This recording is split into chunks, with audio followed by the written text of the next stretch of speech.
ഒരു മാട്ടിന്റെ പുറത്ത് അവർക്ക് എങ്ങനെ പോയാലും ചിലവ് കഴിഞ്ഞ 10,000 രൂപ ലാഭം കിട്ടും. 250 രൂപ കിട്ടിയത് ഒരു മാട്ടിന്റെ പുറത്ത് അത്രയും മതി. 200 കിലോ 250 300 കിലോ ഉള്ള പോത്ത് വരെ വരും. ഇറച്ചി തൂക്കം അത്രയുള്ള 300 കിലോ വരണം. എങ്ങനെയുണ്ട് ഇന്നത്തെ കച്ചവടം? എങ്ങനെയുണ്ട്? ഇന്ന് 500 കന്നാലി വന്നായിരുന്നു. ശരി. ഇപ്പൊ ഉള്ള ചെറിയ കുട്ടികളല്ലേ? ഇപ്പൊ എല്ലാം വലുതെല്ലാം ഉണ്ടായിരുന്നു. വലുതെല്ലാം രാവിലെ കച്ചവടക്കാർക്ക്. എങ്ങനെയുണ്ട് ഒരു വില നിലവാരം? എങ്ങനെയുണ്ട് വില നിലവാരം? പല വിലകളുണ്ട്. 10 രൂപ മുതൽ മുകളിലോട്ട്. ഇപ്പൊ എനിക്ക് തോന്നുന്നു ഇന്നത്തെ ചന്ത ഇച്ചിരി വിലക്കുറവായിരുന്നു. മൊത്തത്തിൽ വില കുറവാണ്. നിങ്ങളെല്ലാം കൊടുത്ത് 10, 12, 13, 14 ഇങ്ങനെയുള്ള കൊടുത്തത്. നമ്മൾ കണ്ണഞ്ചേനോട് പറഞ്ഞുകൊണ്ടിരിക്കുകയായിരുന്നു ഇന്ന് വരുന്നവരെല്ലാം നല്ല കുറഞ്ഞ വിലയൊക്കെ ഉണ്ടല്ലേ?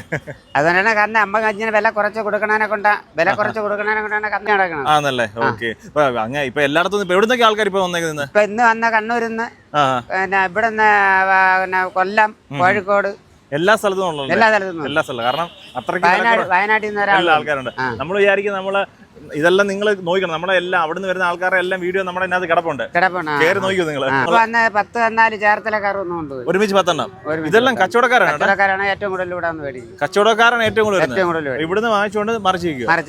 നിങ്ങളപ്പം ലാഭം കുറച്ചേ എടുക്കത്തുള്ളൂ. അതായത് ഇപ്പൊ ഒരു 400 എണ്ണം വന്നു കഴിഞ്ഞാൽ 250 രൂപ പോത്തെ കിട്ടിയാൽ മതി. അതിന്റെ ആവശ്യമുള്ളൂ. അപ്പൊ എടുത്തോണ്ട് പോകുന്നവരപ്പോ എത്ര രൂപയ്ക്കായിരിക്കും കൊടുക്കുന്നത്? അവര് അവരൊക്കെ അവിടുത്തെ കമ്പോളം പോലെ ഇരിക്കും. ഇപ്പൊ ഒരാൾ വന്ന് ഇപ്പൊ ഒരു 10 എണ്ണത്തിന് ഇപ്പൊ ചേർത്തലേക്ക് പോയെന്ന് പറഞ്ഞു. അപ്പൊ അവർക്ക് ഇപ്പൊ ഒരു നിരക്ക് എത്ര പോയത്?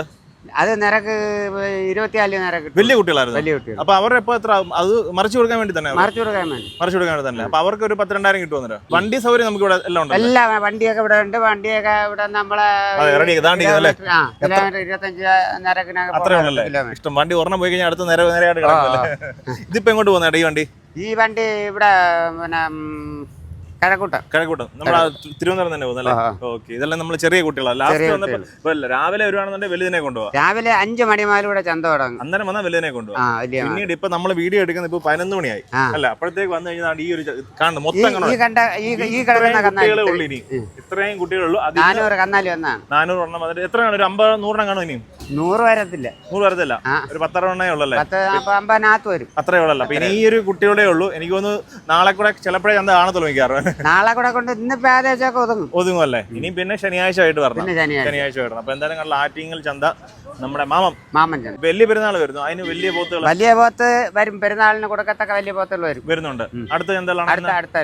ചെറുതും വലുതും എല്ലാം ഉണ്ട്. ചെറുതും വലുതും എല്ലാം ഉണ്ട്. എല്ലാ ബ്രീഡും. 3 ലോഡ് കന്നാലി ശനിയാഴ്ച വൈകുന്നേരം. അപ്പൊ പല സ്ഥലങ്ങളിലാണ് പല ബ്രീഡിൽപ്പെട്ട കുട്ടികൾ.